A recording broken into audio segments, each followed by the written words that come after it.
I got asked by our priest for me and my husband to go to Cursillo. I was a little hesitant at first. To me, it was a secret. You telling me I'm gonna spend a weekend at Camp McDowell. I did not know where Camp McDowell was.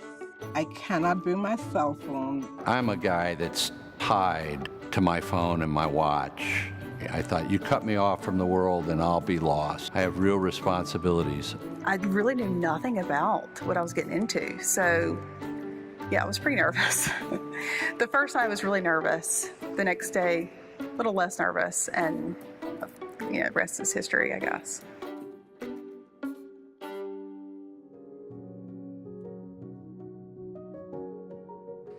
When we first arrived at camp for Cursillo, my first impression was everybody was very happy to see me.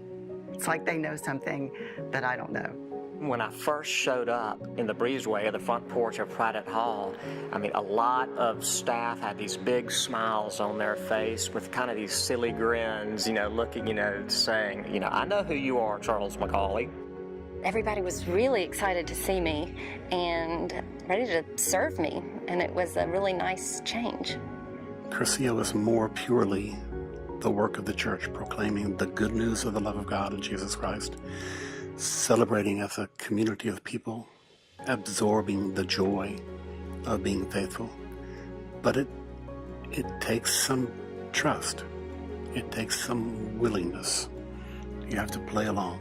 It's amazing, starting on Thursday, how the program unfolds and how it builds upon itself. There's surprises throughout the weekend that just make it all that more special. And each surprise builds on the next surprise that builds on the next surprise.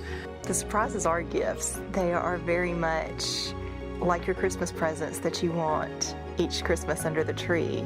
And you might not know what's in them, but you really do get so much joy from them.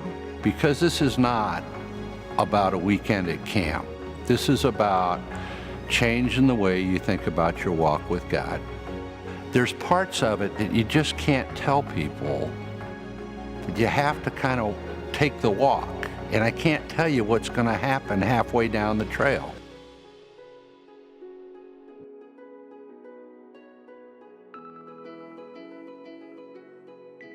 When you realize that people all over the state are praying for you and preparing so much for the weekend, and you have this whole staff that has put together this huge weekend for you, just that amount of love.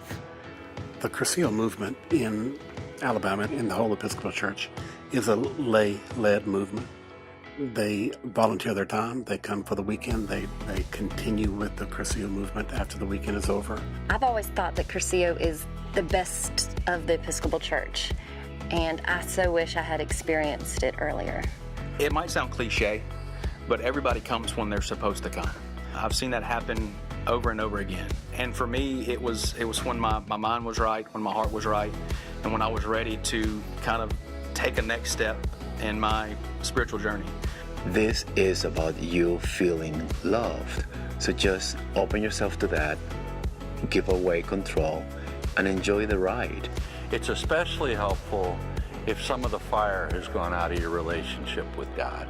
If you're going to church on Sunday, writing a check, and going home and calling it good, you need to come. Cursillo is part of the commitment of this diocese to continue to nurture the relationship between the people of the diocese and God.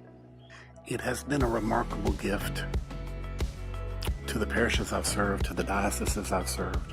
It's been a remarkable gift to me as a child of God.